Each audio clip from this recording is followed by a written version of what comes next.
Nëse do takoje Zhakun 20 vjeç, çfarë do t'i thoja? Se gjëra. Po doja t'i hiqja të pesha budallaqe që mbante, që s'kishte nevojë t'i mbante. Do t'i thoja vetëm që çdo gjë do shkoj shumë mirë, do ja dalësh. Gjitha gjërat që duash t'i realizosh, do ja dalësh, mos vuaj kaq shumë për gjërat kota, këtë do i thoja. Se unë jam njeri shumë emocional, edhe ndonjëherë në njerëzit që jemi emocional, bartim mbi vete disa dhimbje që nuk na përkasin, po që na trishtojnë. Dhe do të thoja Zhakut që mos ta bënte atë, nuk është e nevojshme që ta bëj atë.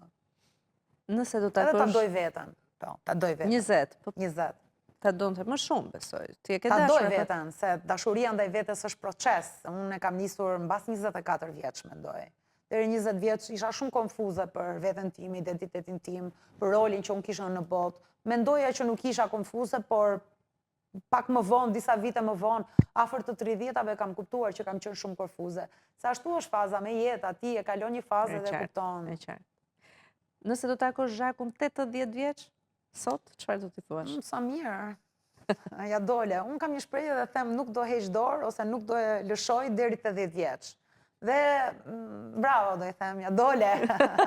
Jetove. Po. Ti je pa tabu, por çfarë nuk shkon me dashurinë, në sensin që çfarë nuk lejohet në dashuri? Të gjitha lejohen, ti mendon, dhe kur flas për dashurinë nuk flas për raportin seksual. Flas për dashurinë. Çfarë është një gjë që ti thua që jo, kjo gjë nuk shkon me dashuri?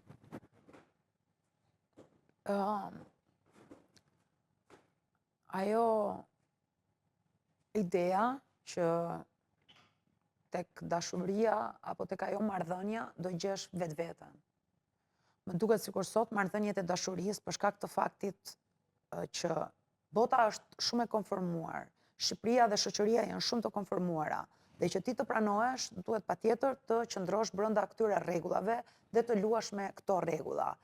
Marrëdhënia intime, marrëdhënia dashurore është bërë vendi vetëm apo hapësira vetme ku ti mund të jesh vetja. Dhe nuk e ke më as zotin, as shtetin, as kryetarin e bashkisë, as prindin që të thosh se çfarë zgjedhje duhet të bësh ti në jetën tënde dashurore. Pra ti, për herë të parë, në mënyrë që kur ekziston njerëzimi, në mënyrë autonome, e zgjedh vetë dashurinë tënde. Dhe ajo dashuria është hapësira vetme ku ti mund të jesh vetvetja. Ndonjëherë më duket sikur ne në marrëdhëniet që kemi me të tjerët nuk kërkojmë dashurinë, po kërkojmë vetveten. Dhe kjo nuk shkon me dashurinë për ty? Mendoj që kjo nuk shkon me dashurinë. Sepse dashuria është pa kushte. Sepse dashuria nuk është egoizëm dhe gjetja domosdoshmërisht e vetes. Gjetja e vetes duhet jetë një detyrë që nuk e ka përgjegjësi partneri jon, por që e kemi përgjegjësi ne. Pra ne nuk mund të hymë në një marrëdhënie duke i veshur partnerit përgjegjësi që na takojnë ne. E kuptoj. Ja shumë e qartë për këtë.